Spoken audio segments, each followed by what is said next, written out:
Renungan hari ini berjudul Memberi bukan kehilangan, tetapi menyembah. Ada satu pertanyaan sederhana yang sering mengungkap isi hati kita. Apa yang paling sulit kita berikan? Waktu, tenaga, perhatian, atau uang? Menariknya, banyak orang bersedia memberi saran, memberi kritik, memberi janji. Tapi ketika harus memberi sesuatu yang berharga dari dirinya, hati mulai bergumul. Mengapa? Karena memberi tidak pernah sekedar soal benda. Memberi itu selalu menyingkapkan siapa yang kita sembah. Jadi kalau kita membaca di Markus pasal 12 ayat 41 sampai 44, kita baca nanti ya saudara bisa baca bahwa Yesus sedang memperhatikan orang-orang yang memberi persembahan di bait Allah. Banyak orang kaya memberi dalam jumlah besar. Lalu datang seorang janda miskin yang memasukkan 2 peser, jumlah yang sangat kecil. Namun Yesus berkata, sesungguhnya janda miskin ini memberi lebih banyak dari semua orang lain.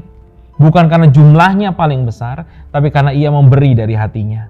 Yang lain memberi dari kelimpahan, janda ini memberi dari penyerahan.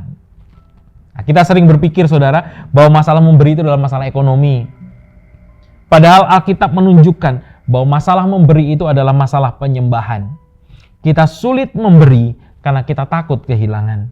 Kita takut tidak cukup. Kita takut masa depan kita nggak aman. Kita takut hidup kita tidak terkendali.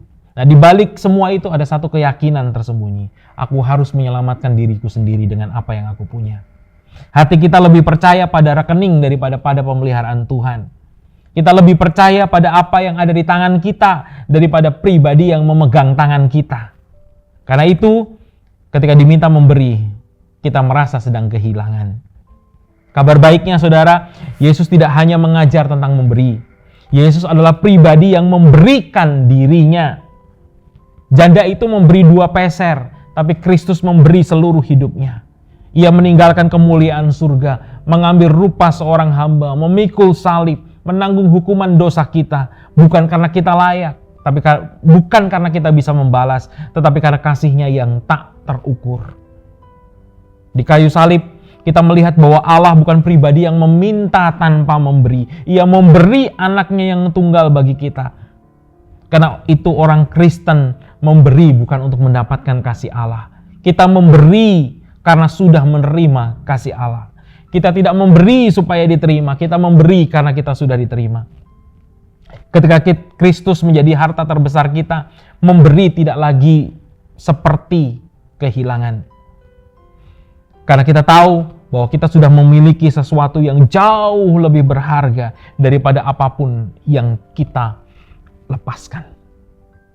Belajarlah memberi di rumah terlebih dulu. Memberi waktu kepada pasangan, memberi perhatian kepada anak-anak, memberi telinga untuk mendengar, memberi pengampunan ketika disakiti.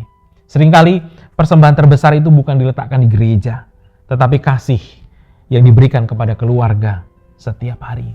Hari ini, tanyakan pada diri saudara sendiri, apa yang paling sulit saya berikan kepada Tuhan?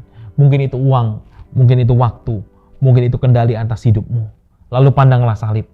Ketika kita melihat Kristus yang telah memberikan dirinya sepenuhnya bagi kita, hati kita diubahkan dari hati yang menggenggam menjadi hati yang murah hati. Orang yang memahami Injil tidak memberi karena terpaksa. Ia memberi karena telah menemukan harta yang jauh lebih besar, yaitu Yesus Kristus. Tuhan memberkati.